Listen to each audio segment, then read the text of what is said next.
Yet another smartwatch linked to Xiaomi with awesome sounding specs and very attractive price. It looks like the Haylou RS3 ticks all the boxes for a great budget feature watch. How good it actually is, let's inspect.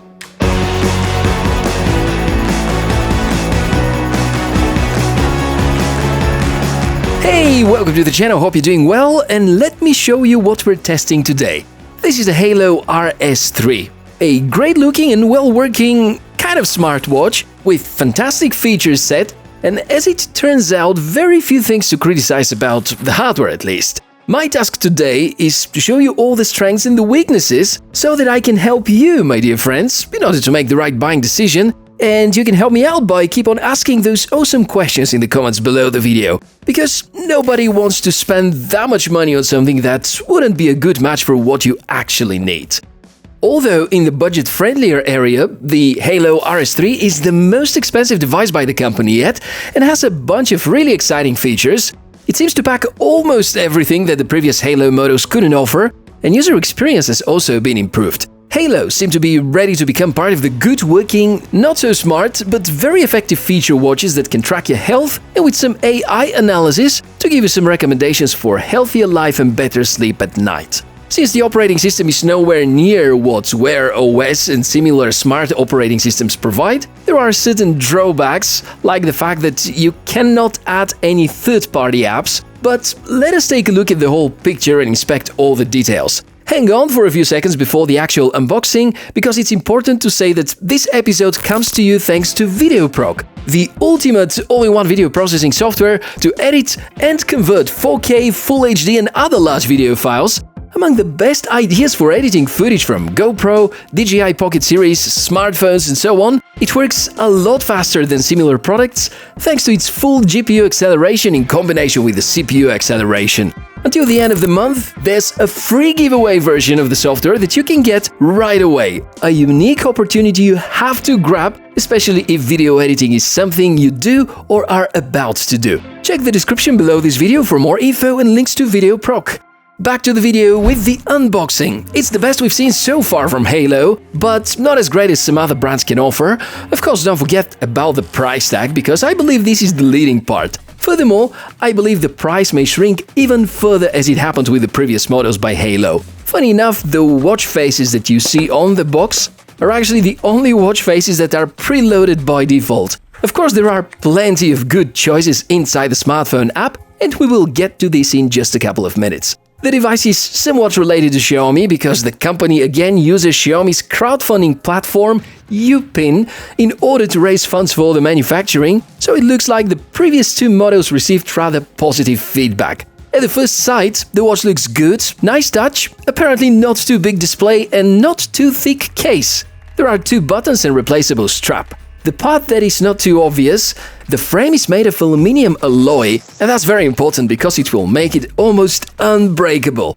Bunch of folks had their plastic lugs broken on the Amazfit Stratos 2, for instance, so don't underestimate the importance of good build quality. Powering it on, and it's the first time that we see the qualities of the display. It's AMOLED with the size of 1.2 inches, so it's a bit smaller than the industry average of between 1.3 and 1.4 inches. But so far, I think it's good enough. The bezel is, however, too thick, and with some watch faces, it does look weird. Let us quickly go through the main technical specs and think about how all of that might convert into real-life usage and experience. We mentioned the 1.2 AMOLED display, there's no word about the chipset used inside, but performance seems to be okay. And it's nothing impressive given the fact that the OS is quite basic.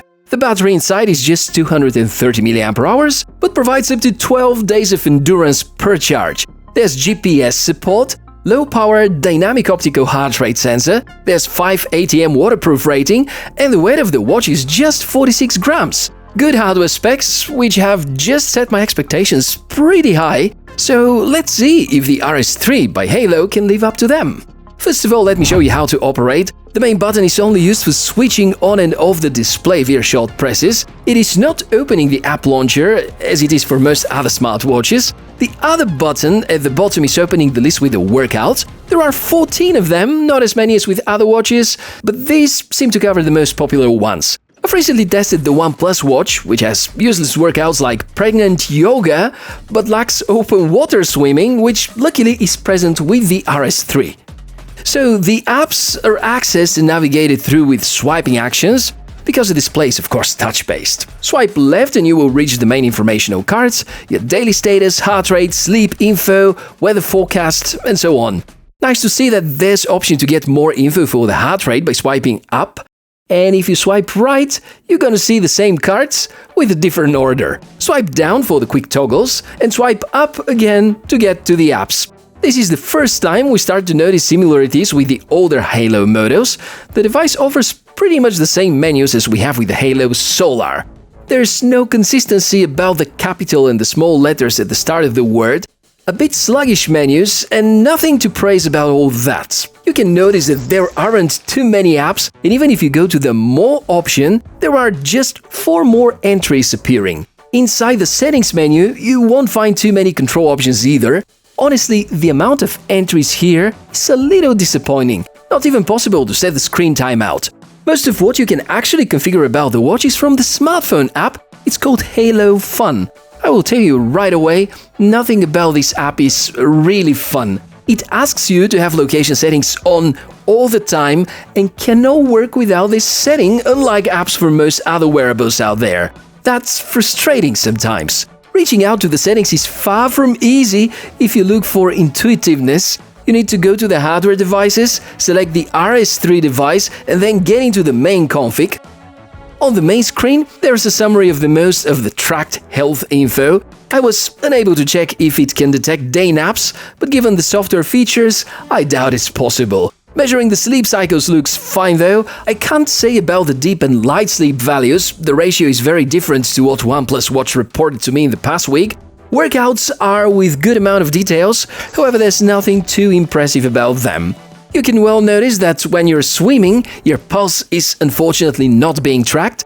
I don't think there will be too many firmware updates on top of that either, but I do hope Haylou will manage to at least bring support for emojis.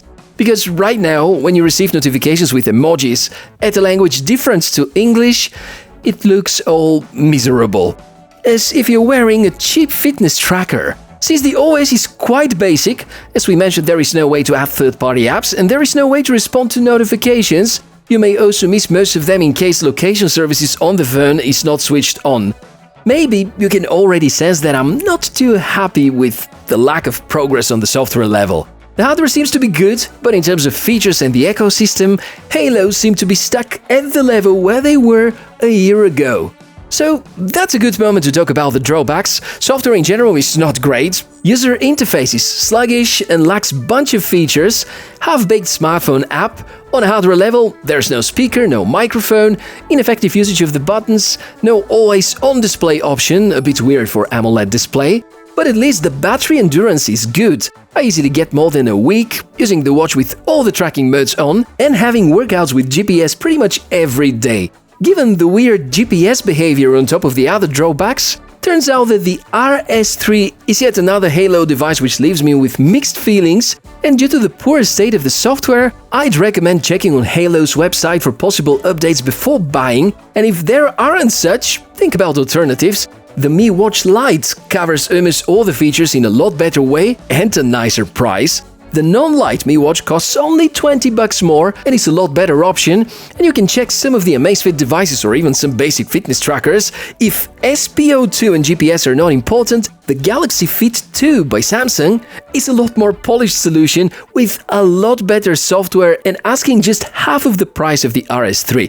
On the other hand, I do hope that Haylou will offer a lot better software experience by the time you watch this video. And hey, before we wrap up, please let me know if this video was useful using the thumb buttons, subscribe to the channel for more cool tech inspections. I'm Michael, and as usual, gonna keep an eye on all your valuable comments below the video. As usual, all the gear shown throughout this episode is linked in the description below. Warm regards from my side, stay fit, take good care of yourself, and I'll see you in the next episode.